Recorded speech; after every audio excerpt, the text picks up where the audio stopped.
السلام علیکم دوستو، ہمارے چینل اسلامک کلک کو سبسکرائب کرنا مت بھولیے گا تاکہ آپ کو ہماری نئی ویڈیوز کی نوٹیفیکیشن پر وقت مل سکے۔ دوستو، آپ صلی اللہ علیہ وسلم کے دور میں کچھ عرب لوگ یہودی عالم کے پاس گئے اور اس سے کہا کہ حضور اکرم صلی اللہ علیہ وسلم سے ایسا کیا سوال کیا جائے کہ ان کے نبی ہونے کی حقیقت واضح ہو جائے۔ اس پر یہودی عالم نے حضور اکرم صلی اللہ علیہ وسلم سے 3 سوال پوچھنے کا کہا، جن میں سے ایک سوال یہ تھا کہ اصحاب کہف کون تھے۔ لہٰذا اللہ پاک نے اپنے محبوب صلی اللہ علیہ وآلہ وسلم کو اس کا جواب قرآن پاک کی سورہ کہف کے اندر مکمل وضاحت کے ساتھ بیان فرمایا ہے۔ اس کے مطابق ہی یہ حضرت عیسیٰ علیہ السلام کا دور تھا جب اللہ پاک نے ان کو آج کے فلسطین کے علاقے میں لوگوں کو اسلام کی تبلیغ کے لیے بھیجا۔ یہ علاقہ اس وقت رومن امپائر تھا اور یہ بت پرست لوگ تھے۔ یہاں ایک یہودی بادشاہ کی حکمرانی تھی جو رومن حکومت کے ماتحت کام کر رہا تھا۔ جب حضرت عیسیٰ علیہ السلام نے اسلام کی تبلیغ شروع کی تو رومن لوگ آپ کی مخالفت میں پر اتر آئے اور آپ کو گرفتار کر کے سولی پر لٹکانا چاہا، مگر اللہ پاک کے حکم سے آپ کو زندہ آسمان پر اٹھا لیا گیا۔ اس واقعے کے کچھ عرصے بعد یہودی لوگوں نے رومی حکومت کے خلاف بغاوت کر دی، لہٰذا اس کے رد عمل میں غصہ ہو کر ٹرائس نامی رومی بادشاہ نے یروشلم اور فلسطین پر حملہ کر کے اسے مکمل تباہ کر دیا، حتیٰ کہ بیت المقدس کو بھی اس نے مکمل تباہ کر دیا۔ اس دوران اس نے 1.5 لاکھ یہودیوں کو قتل کروا دیا۔ جو بچے کھچے یہودی یہاں رہ گئے تھے وہ جان بچا کر فلسطین سے نکل گئے، اور یوں صرف عیسائی لوگ جو حضرت عیسیٰ علیہ السلام کے ماننے والے تھے، ان کی تعلیمات کے پیروکار تھے، صرف وہی فلسطین میں موجود رہ گئے۔ دوستو، اس زمانے میں دقیانوس نام کے بادشاہ کی حکومت تھی جو کہ رومی تھا اور بت پرست تھا، لہٰذا اس کی حکومت میں موجودہ عیسائی لوگوں پر اس نے ظلم و ستم شروع کر دیا، یہاں تک کہ حضرت عیسیٰ علیہ السلام کے ماننے والوں اور ان کے چند جوان واریوں کو ایک دن اس نے اپنے دربار میں بلا لیا اور ان سے کہا کہ میں تمہیں چند روز کی مہلت دیتا ہوں کہ تم اپنے نئے دین یعنی عیسائیت سے باز آ جاؤ، ورنہ میں تمہیں قتل کروا دوں گا۔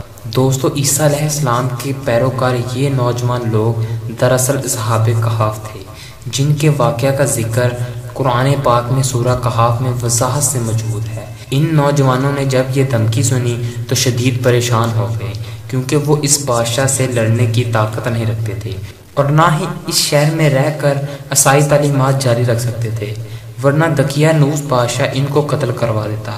لہٰذا انہوں نے شہر چھوڑ کر بھاگ جانے کا فیصلہ کیا اور اللہ پاک کی ذات پر بھروسہ کر کے شہر سے نکل گئے، یہ سوچتے ہوئے کہ اب اللہ پاک ہی ہمارے لیے کوئی فیصلہ کرے گا اور ہمارے لیے راستہ بنائے گا۔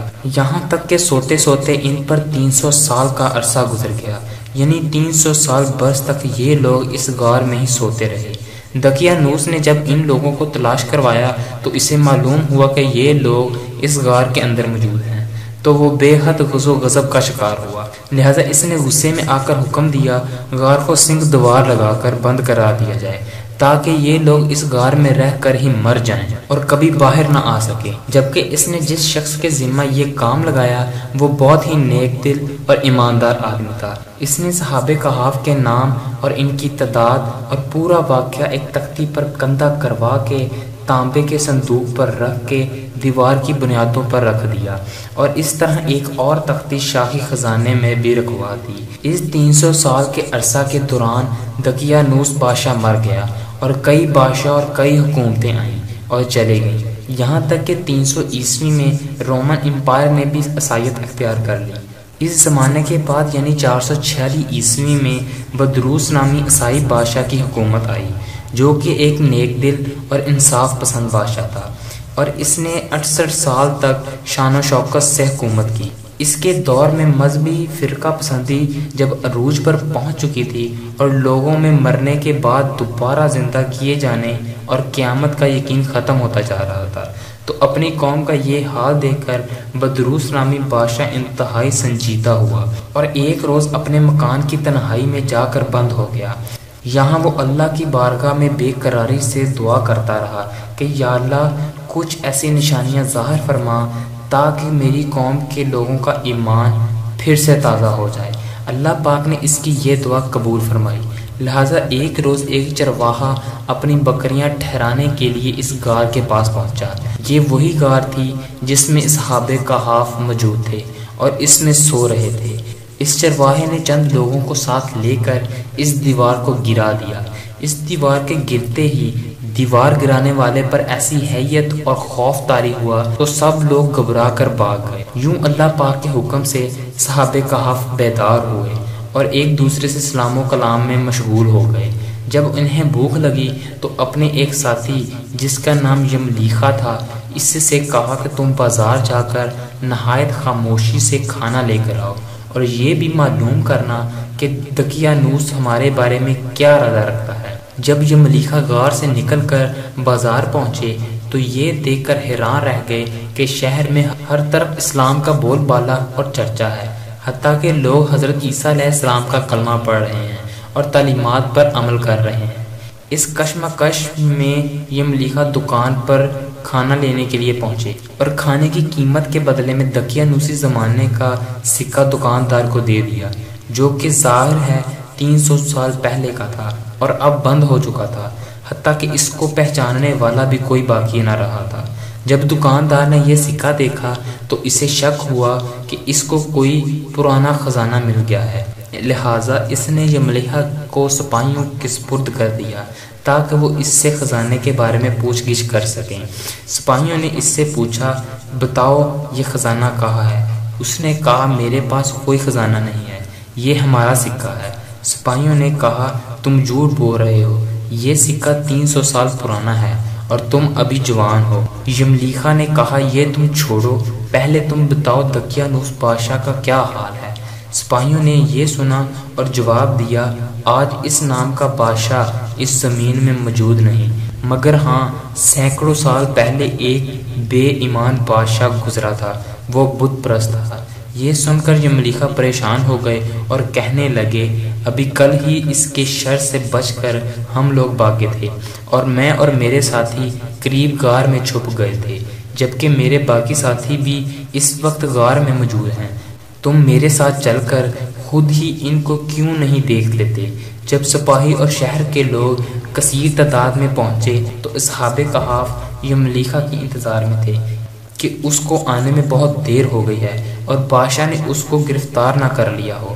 جب لوگ غار تک پہنچے تو شور کی آواز سن کر اصحاب کہف سمجھے کہ دقیانوسی فوج ہمارا تعاقب کر کے غار تک پہنچی ہے، لہذا وہ اللہ پاک کے ذکر و اذکار اور حمد و ثنا میں مصروف ہو گئے۔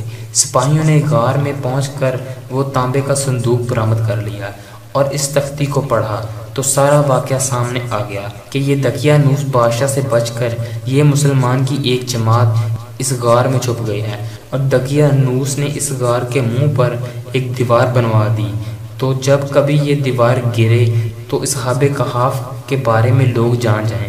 سپاہی یہ دیکھ کر حیران و پریشان رہ گئے اور جب کچھ سمجھ نہ آیا تو اپنے بادشاہ بدروس کو اطلاع دی۔ جب بادشاہ کو یہ خبر ملی تو فوراً اپنے امراء اور عمائدین کے ساتھ اس غار پر پہنچ گیا۔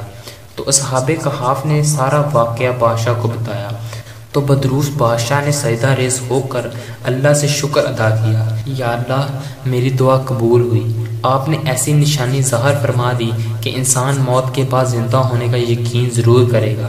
تو اصحاب کہف نے بادشاہ کو دعا دی اور دوبارہ اس غار میں جا کر سو گئے جہاں سے یہ بیدار ہوئے تھے، اور اللہ پاک نے اس اصحاب کہف کو سوتے ہوئے ہی موت دے دی۔ تو بادشاہ بدروس نے سہل کی لکڑی کا صندوق بنا کر ادھر رکھوا دیا۔ بدروس بادشاہ نے غار کے منہ پر ایک مسجد بھی تعمیر کروائی اور سالانہ ایک دن مقرر کر دیا جب لوگ اصحاب کہف کی قبروں کی زیارت کرنے کے لیے آیا کرتے تھے۔ دوستو، اصحاب کہف کی تعداد کے بارے میں بہت سے علماء کرام کی رائے پائی گئی ہے۔ حضرت عبداللہ بن عباس فرماتے ہیں کہ اصحاب کہف کی تعداد 7 ہے اور 8واں ان کا کتا ہے۔ حضرت علی سے روایت ہے کہ ان کے نام یہ تھے: یملیخا، مشینہ، مشلینہ، مرموش، گورنوش، شازنوش، اور 7واں چرواہا تھا جس کا ذکر موجود نہیں، جبکہ ان لوگوں کے کتے کا نام کثیر تھا۔ لوگوں، یہاں سوچنے کی بات یہ ہے کہ یہ کیسے ممکن ہوا؟ اصحاب کہف پر وقت اثر انداز کیوں نہیں ہوا؟ یہ ان کی جسمانی قد و خال میں تبدیلی واقعہ کیوں نہیں ہوئی جبکہ ان کے آس پاس 300 سال کا عرصہ گزر گیا؟ اس کی وضاحت اگر سائنسی روح سے کی جائے تو یہ تب ممکن ہے جب زمین کی گریویٹیشن کے مقابلے میں غار کا گریویٹیشن بالکل ختم ہو جائے، لہٰذا ان کے لیے وقت رک گیا ہوگا، جبکہ ایسا ممکن نہیں۔ لیکن تمام جہانوں کے پالنے والے جس کے ہاتھ میں دنیا و آخرت کا نظام موجود ہے، کچھ بھی ناممکن نہیں۔ امید ہے کہ آپ کو ہماری یہ ویڈیو پسند آئی ہوگی۔ ہمارے چینل اسلامی کلک کو سبسکرائب کرنا مت بھولیے گا تاکہ آپ کو نئی اور انٹرسٹنگ ویڈیوز پر وقت مل سکے۔ خدا حافظ۔